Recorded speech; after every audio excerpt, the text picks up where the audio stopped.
ராணிப்பேட்டை மாவட்டம் அரக்கோணம் அருகே தனியார் டயர் தொழிற்சாலை ஒப்பந்த பணியாளர்கள் நடத்திய போராட்டத்திற்கு அதிமுக சட்டமன்ற உறுப்பினர் சு ரவி ஆதரவு தெரிவித்து தொழிலாளர்களுடன் பேச்சுவார்த்தை நடத்தினார்.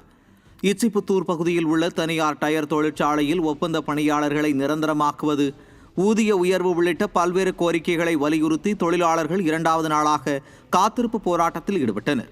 இதற்கு ஆதரவு தெரிவித்து அதிமுக சட்டமன்ற உறுப்பினரும் ராணிப்பேட்டை கிழக்கு மாவட்ட செயலாளருமான சு ரவி தொழிலாளர்களுடன் பேச்சுவார்த்தை நடத்தினார். இன்றைக்கு இந்த எம்ஆர்எஃப் தனியார் நிறுவனத்தின் முன்பாக தொடர்ந்து 2வது நாளாக கவன ஈர்ப்பு போராட்டம் நடத்தி கொண்டிருக்கிறார்கள். குடும்பத்தோடு நடத்தி கொண்டிருக்கிறார்கள். அவருடைய கோரிக்கை என்னவென்று சொன்னால்,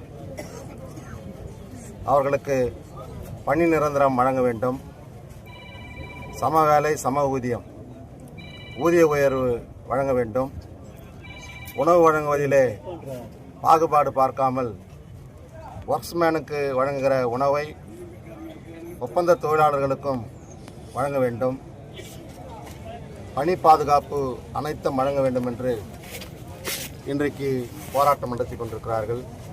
சேலம் மாவட்டம் வீரகனூர் பேரூராட்சி நிர்வாகத்தை கண்டித்து அதிமுக சார்பில் மாபெரும் கண்டன ஆர்ப்பாட்டம் நடைபெற்றது.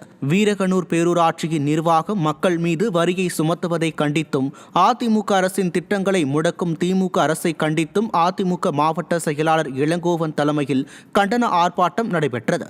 இதில் அதிமுக சட்டமன்ற உறுப்பினர்கள் கெங்கவள்ளி நல்லத்தம்பி, ஆத்தூர் ஜெயசங்கர் உள்ளிட்ட கழக நிர்வாகிகள் பலர் கலந்து கொண்டனர்.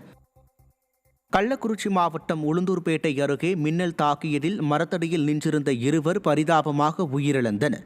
களமருதூர் கிராமத்தைச் சேர்ந்த சூர்யா என்பவரும், அவரது தாத்தா ராமர் மற்றும் பாலி கிராமத்தைச் சேர்ந்த ஓய்வு பெற்ற தலைமை காவலர் காசுலிங்கம் ஆகிய 3 பேரும் மழைக்காக உளுந்தூர்பேட்டையில் இருந்து திருச்சி செல்லும் சாலை போரம் உள்ள புளிய மரத்து அடியில் நின்றிருந்தனர்.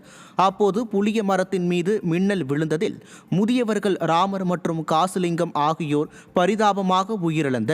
இதில் படுகாயமடைந்த சூர்யா மருத்துவமனையில் சிகிச்சைக்காக அனுமதிக்கப்பட்டுள்ளார். திருப்பூர் மாவட்டம் அவிநாசி அருகே திருமுருகன் பூண்டியில் நகராட்சி அலுவலக சுற்றுச்சுவர் இடிந்து விழுந்ததில் 20 இருசக்கர வாகனங்கள் சேதமடைந்தன. நகராட்சி அலுவலகம் அருகில் தனியாருக்கு சொந்தமான இருசக்கர வாகன நிறுத்துமிடம் செயல்பட்டு வருகிறது. இந்நிலையில் நகராட்சி அலுவலகத்தின் பழமையான சுற்றுச்சுவர் சரிந்து அருகில் இருந்த தனியார் வாகன நிறுத்துமிடத்தில் விழுந்ததில் உள்ளே நிறுத்தி வைக்கப்பட்டிருந்த 20 இருசக்கர வாகனங்கள் சேதமடைந்தன. திறனற்ற திமுக ஆட்சியில் அரசு கட்டிடங்கள் முறையாக பராமரிக்கப்படுவதில்லை என்ற குற்றச்சாட்டு எழுந்துள்ளது.